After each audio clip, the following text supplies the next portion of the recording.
Senator John Kennedy of Louisiana eviscerates anybody who voted against the big beautiful bill, and he backs it up using cold hard facts. You guys got to check this out. Let me say another word quickly about the reconciliation bill.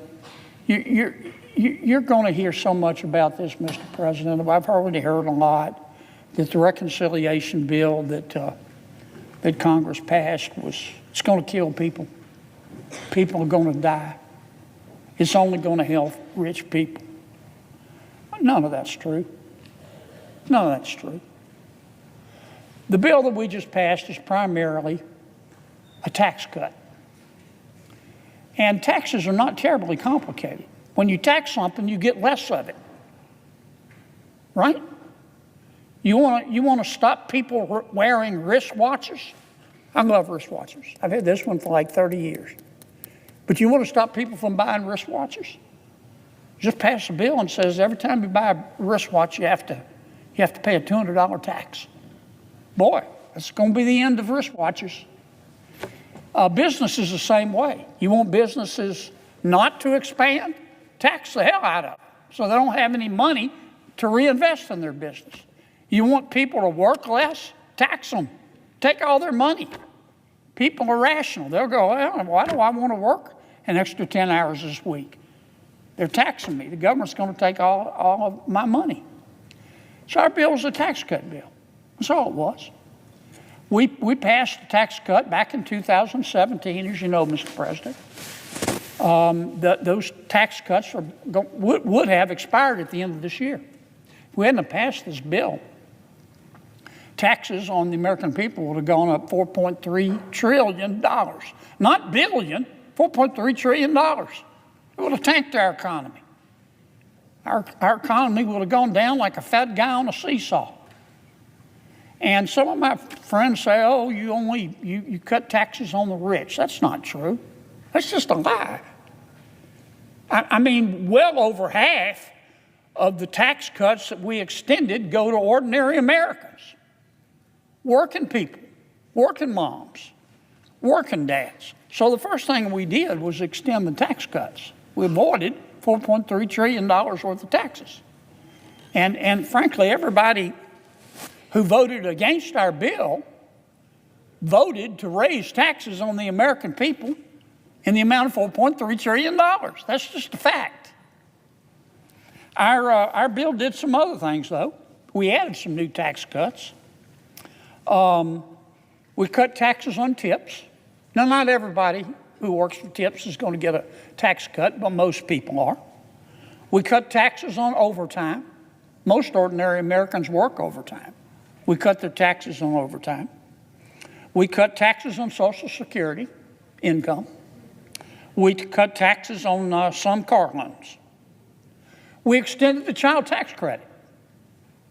$2,200 for every child. That's important for most Americans. We increased the standard deduction. We strengthened Medicaid. One of the things we did, there's this rhetoric, it's really a lie, but I'll call it rhetoric going around. Well, they're destroyed Medicaid. Medicaid's going to grow under our bill. It's just not going to grow as fast as it was. But 10 years from now, we'll be spending a minimum 20% more on Medicaid. Not less, more. You know the biggest change we made to Medicaid? Work requirement. Now, the American people are the most compassionate people in the world. If you're hungry, we'll feed you. If you're homeless, we'll house you. If you're too poor to be sick, we'll pay for your doctor. We're generous people. But those who can work should work. And we've got some people on Medicaid who are perfectly healthy. They're not disabled. They don't have young kids at home. I'm not talking about a mom with a sick child in her arms. They don't have minor children at home. They just don't want to work. They want to get Medicaid, but they don't want to work. Those who can't work should work.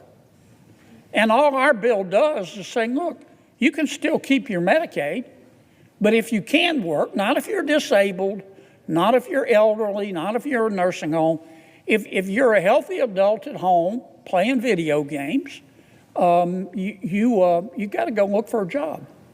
And you got to work at least 20 hours a week. Not 40 hours a week, 20 hours a week. What's unreasonable about that? The other change, major change we made to Medicaid was some people, not most people, but some people when they sign up for Medicaid, they lie.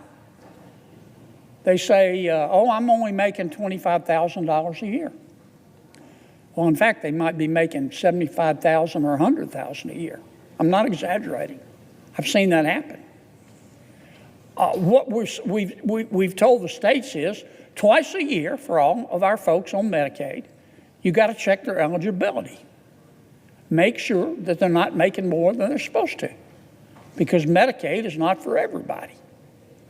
What's wrong with that? What's wrong with saying to people, you're not entitled to Medicaid if you're not eligible? What's unreasonable about that? We're not killing people.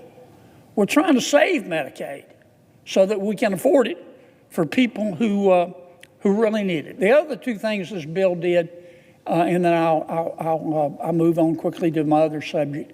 It provided more money for border enforcement. Now, I know there are many people in America and there are many people in the Senate who believe in open borders. I respect that.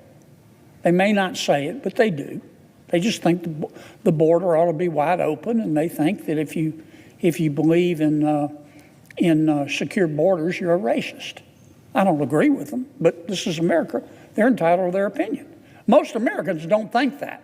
Most Americans want the border to be secure. They want to know who's coming in and out of their country. And this bill is going to provide the money to do that. The other part of our bill, as you know, Mr. President, provides much needed money for our military. Because we live in a dangerous world, and I wish we didn't, but we do. And weakness invites the wolves. That was a fantastic closing line. Weakness invites the wolves. If people can see globally around the world, you know what? The United States are very weak. They don't really protect their border. They don't enforce their laws. So why don't we just move from Guatemala? Let's go into the southern border. Let's reap the benefits of Medicaid. Let's get put up in these 4-star, 5-star hotels in New York City.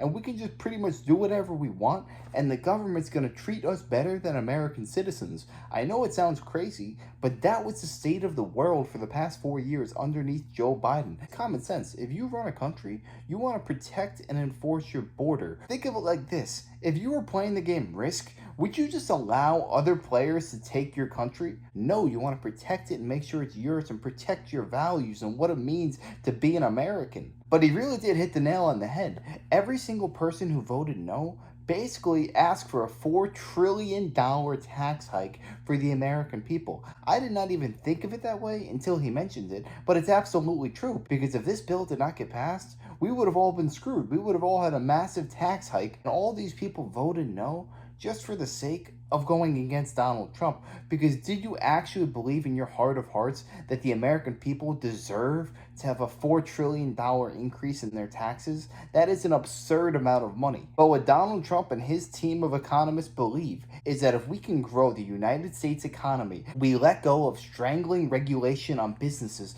People want to be in this nation, and then we will become such a prosperous country, we will outgrow our national debt. That was the thinking behind this bill, whereas Elon Musk thought the only way that we can combat this if we just cut everything. I agree with Trump's perspective that if you just keep bringing more businesses, more opportunities into this country, it's going to work out in the long term. Yes, in the short term, our debt may go up, but in the long term, this bill right here is going to make great strides on combating this deficit.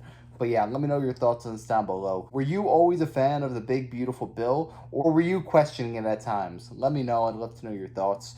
And if you enjoyed, make sure to smash like, comment, subscribe, and wish you guys nothing but the best. Until next time.